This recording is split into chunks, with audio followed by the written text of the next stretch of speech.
एक बार एक आदमी महात्मा बुद्ध के पास पहुंचा।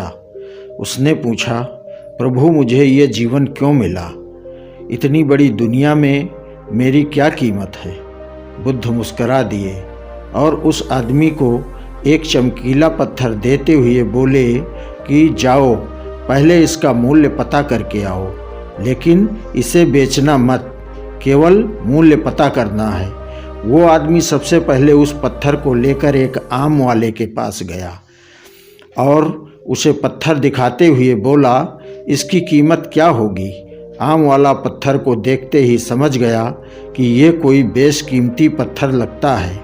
फिर भी वह बनावटी आवाज़ में बोला कि मैं इसके बदले में 10 आम दे सकता हूँ। आदमी वहाँ से चला गया और एक सब्जी वाले के पास पहुँचा, जिसने कहा कि मैं इसके बदले 1 बोरी आलू दे सकता हूँ। अब उस आदमी को ये मालूम पड़ चुका था कि ये पत्थर वाकई में कीमती है और फिर वो उसे लेकर एक हीरे के व्यापारी के पास पहुँचा। व्यापारी पत्थर को देखकर अचंभित रह गया। उसने कहा कि मैं तुम्हें इसके बदले 10 लाख रुपए दे सकता हूँ। आदमी महात्मा बुद्ध के पास जाने के लिए मुड़ा ही था कि व्यापारी ने आवाज़ लगाई कि मैं तुम्हें इसके बदले में 50 लाख रुपए देने को भी तैयार हूँ। लेकिन आदमी नहीं रुका।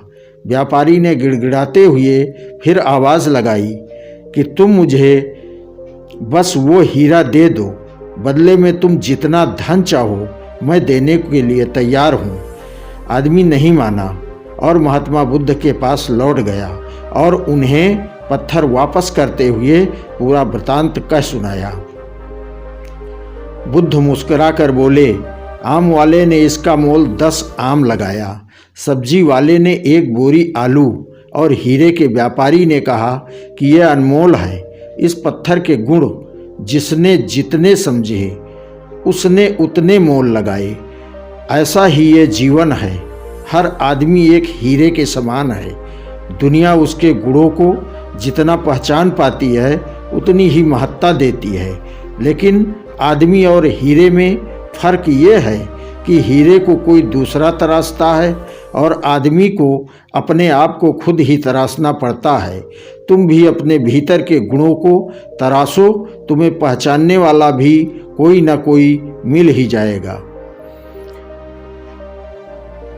महात्मा बुद्ध की इस प्रेरक कहानी से हमें ये सीख मिलती है कि इंसान को उसके गुणों के आधार पर महत्व दिया जाता है।